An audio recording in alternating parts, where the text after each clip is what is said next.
Hey you! Are you tired of playing just vanilla Minecraft? Are you bored out of your mind because there's nothing to do anymore? Looking for a fresh, story-driven experience but don't want to play Minecraft? Well, let me introduce to you Monumenta, a unique Minecraft server that takes completing the monument and combines it with RPG elements in a beautifully written storyline. Along with a numerous amount of shops and quests, there's also more than 25 dungeons to explore, each with their own theme and mechanics, so no two dungeons are the same.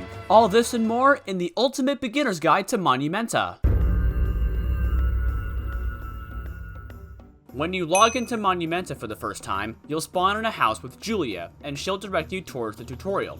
I highly recommend going through this tutorial at least once, as the basic core mechanics of Monumenta will be explained throughout the entirety of it. There's also links to the various resource packs that Monumenta offers, and while they're not required to play the server, I would recommend installing them to make playing Monumenta more fun. Once you're ready, talk to Julia, and your story in Monumenta will officially begin. Completing the tutorial in Monumenta will likely take around 30 minutes to 2 hours depending on how much you explore. It's split into two parts, the first of which being a small cave you spawn in.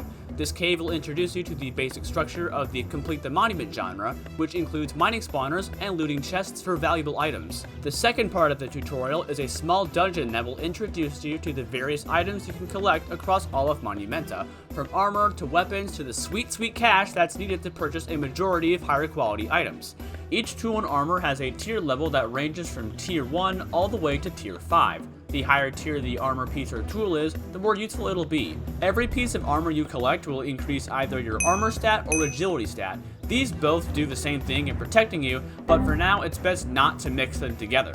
Mixing armor and agility together results in taking more damage from mobs, and we don't want that. As for the dungeon itself, Alchemy Labs is the easiest and smallest dungeon in Monumenta. Exploring this dungeon completely will give you a ton of starter loot that will greatly benefit you for future quests and dungeons. Fully completing Alchemy Labs, or conquering it as I refer to dungeon completion, will grant you access to the entire region of the King's Valley and its hub city, Sierhaven.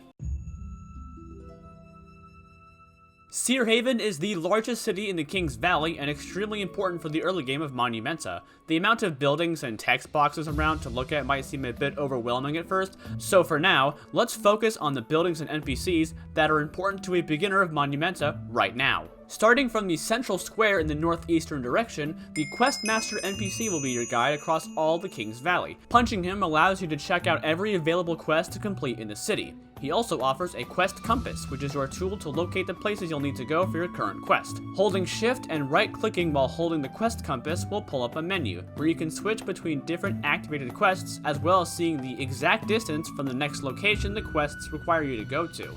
It is much easier if you left-click and then follow the compass, but this menu will always be here whenever you need it. To the right of the quest guide is the City Guide. This NPC will not only give you basic supplies if you ever feel like you need them, but he can also guide you to specific locations around Sierhaven. There's 10 possible locations he can guide you to, and once a location is selected, all you need to do is follow the blue particle trail. To the right of a city guide is an enchantment table with a book on it that you can pick up. This is a personal enchanted book, and it contains various gameplay settings to tinker around with. It also tells you information about your player stats and dailies, but these won't be too important right now. To the west of the square, we have a lot of buildings. The Teleport Hub contains every single fast travel option in the King's Valley, with all the towns near the top floor to all the dungeons on the bottom floor. The Town Hall is right in front of the Teleport Hub and contains the New Player Nexus. Running upstairs to this Nexus will answer any further questions you may have about Monumenta by interacting with the various NPCs and selecting the option you're curious about. Further down the stairs are the apartments and bar, both of which will have a quest familiarizing you with the places. You can get Ender Chest expansions for a price in the apartments, and buy some wines from the bar that may help you on your adventure. Moving up north from the square, we have the Forge. This place will be your early game selling and repair station. If you have copies of tools or armor you don't need, simply drop them on the gold block and you will receive experience depending on the tier level of the tool or armor you just sold. If your tool or armor is at extremely low durability, feel free to repair it at the repair station. It'll cost experience levels to do so, but your tool or armor will be good as new. Moving towards the castle, we have the Arcane Emporium and the Workshop. Both of these places offer several useful tools and materials for the early game. The Arcane Emporium sells various blocks, food supplies, and potions for soul threads. These soul threads drop rarely from mobs upon killing them. You can also get magic supplies from the Arcanist and some basic potions from the Apprentice Alchemist. To the east is the town of Nier, but we have one final thing to talk about before venturing out that way. To the south of the square is the Narsen Academy. Here you will be able to officially select your class by heading to the room on the left and speaking with the Professor NPC. If you ran through Alchemy Labs before taking on the dungeon, you were asked to pick a class between Warrior, Mage, and Scout. You may now choose to switch between 7 available classes, or stick with the one you're currently using. The 7 available classes to choose from are Alchemist, Mage, Cleric, Rogue, Scout, Shaman, and Warrior. The 8th class, Warlock, is unavailable until you complete a few quests. Each one of these classes has several upgradable abilities to choose from and can be upgraded with skill points. Every time you complete a Wool dungeon for the first time in Monumenta, you earn a skill point to use to either gain a new class ability or upgrade an ability you already have. Alchemists use magic damage from potions to kill any enemies in their way. Not only are alchemists effective on offense, but they can provide themselves and other players with buffs to make taking out monsters easier. Some other useful skills that this class offers include placing bombs and buffing nearby players with status effects. Clerics specialize in healing and can do massive damage to undead creatures. Similar to alchemists, clerics can also buff nearby players in addition to their healing abilities. If they don't feel like healing, clerics can easily take care of an enemy wave with a handful of powerful attacks. Mages cast magic spells and can inflict a variety of debuffs on enemies. In addition to casting spells, mages can also deal a bit more damage when hitting a mob with their wand right after casting a spell. These can range from explosions to freezing to ranged bolts. Rogues are sneaky in nature and can deal killing blows with one strike of a sword. Rogues need 2 swords to use their abilities, which will usually result in dealing more damage, especially to tougher mobs. Rogues can also teleport and dodge, so killing them will always be a challenge for monsters. Scouts are masters of archery and projectile damage. With a powerful volley ability, Scouts can take out waves of enemies in a single shot. Not only are Scouts good with the bow, but they are excellent at moving out of the way of enemy attacks. Shamans are summoners using totems to their advantage. These totems can range from healing, to fire damage, to striking mobs with lightning. Shamans benefit from being near their totems, taking less damage and being faster to avoid mobs. Finally, we have warriors who specialize in heavy melee damage. Along with passive knockback resistance, warriors have a variety of abilities to kill enemies. Almost all mobs will have a tough time killing warriors, as they have high defense, high health, and can resist elemental effects. Each one of these classes can make use of shields and offhand items that can boost your stats further. I might make a complete guide on classes and their abilities later, so if you're enjoying this guide so far, feel free to like this video and subscribe to my channel if you haven't already. This concludes the early game Sierhaven guide, and there's much more to do in this city once you become more experienced with Monumenta as a whole. For now, let's move on to the Overworld. Outside of Sierhaven, whether it's the west, north, south, or east exits of them, is the King's Valley Overworld. You can break blocks for resources, place blocks back down, loot chests, and kill mobs for loot. A cross-exploration of the King's Valley Overworld are points of interest, or POIs for short. These will be labeled with the POI name and how difficult it is to clear. These are mini dungeons you can clear that offer chests full of experience bottles, armor, tools, and food. You'll be encountering a lot of these as you travel, ranging from easy, medium, and hard difficulty based on how strong the mobs are and how long the POI is. Experience bottles are probably the most valuable item you can get from these chests, as they are going to be your main source of currency throughout the King's Valley. Regular experience bottles aren't worth a whole lot except for some cheap items from various shops in Sierhaven. But when you combine 8 of these experience bottles together by left-clicking them, they will create a bottle of concentrated experience, or CXP for short. These bottles are worth a lot more than regular experience bottles, and they can be found naturally at higher level POIs and dungeons. Combining 64 of these CXP bottles by left-clicking will create a shiny piece of hyper experience, the highest tier of currency out of the 3 types of experience. Along with soul threads, these are the most common types of currency found in the King's Valley, so use them well and use them often. Sometimes while searching through these POI chests, you can find a King's Valley Overworld rare. These are few and far between, but are almost always worth it to find. Occasionally while playing, you will die. You will probably die a lot, especially in the wool dungeons. Instead of just dying and respawning like in regular Minecraft, Monumenta introduces a new death mechanic that punishes you if you die too much. Dying in Monumenta will spawn a grave at your death location, and your armor and offhand items will have the Shatter tag on them. Shattered armor and items, while in your armor slots, offhand, or main hand, will cause you to take more damage and deal less damage to mobs. There's a few ways of removing Shatter, the most common way being retrieving the grave from the spot you died from. Clicking on the grave destroys it and removes a level of Shatter from your gear. I say levels of Shatter because up to 3 levels of Shatter can exist on an item at a time. Dying in most ways will increase the Shatter level of your gear to Shatter 1, dying in lava will raise the Shatter level by 2, and falling into the void will completely shatter your gear to level 3.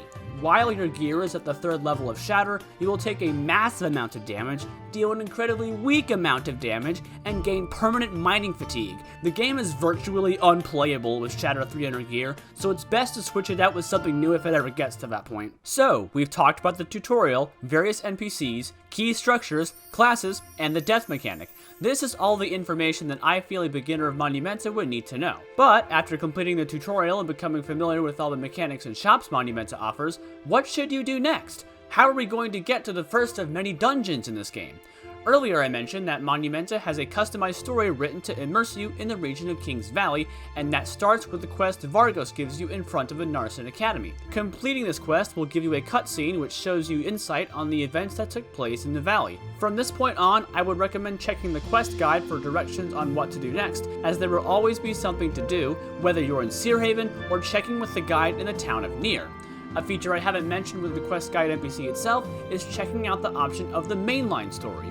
Clicking on this option will lay out exactly what quest in the story will need to be completed next, along with the town the quest is located in. If you only want to focus on the mainline story quests and ignore any side content Monumenta offers, this is the way to do it. These mainline story quests are also your key into accessing the various wool dungeons around the region. There's 5 wool dungeon quests in total for the first region, and each of them will require you to do something different each time. Let's talk about the wool dungeons themselves. The first time entering the wool dungeon, you will be placed in its respective lobby. To the left are the gatekeepers. These NPCs sell the keys necessary to enter the wool dungeon, and they will cost you a fair amount of CXP. Once you have the key, head on over to the back of the lobby, where you will enter a room with an observer and multiple pressure plates. Clicking on this observer will pull up a menu asking you to open up an instance of the dungeon. You can open up 2 types of instances, but only the one on the left is unlocked. Clicking on the left option will open up a normal instance of the dungeon. You will have 21 days of time to complete the wool dungeon, which is a lot of time considering how big these wool dungeons are. The great thing about these Monumenta instances is that you can take on these dungeons with your friends. You can either be in the same area with them as you insert the key and open the instance, or you can invite them as long as that friend does not have an active instance of the same wool dungeon. These wool dungeons are meant to be difficult, and it is likely you will die multiple times while completing it. To compensate for this, there are tons of chests to find, containing high-quality armor pieces, tools, and CXP bottles. Occasionally, while looting chests in a wool dungeon, you can find a dungeon rare. These dungeon rares are tools and armor pieces that provide a significant upgrade to your gear set. You will always be finding at least one dungeon rare in any of these chests. Hidden around the wool dungeon are multiple sets of armor unique to the respective wool dungeon.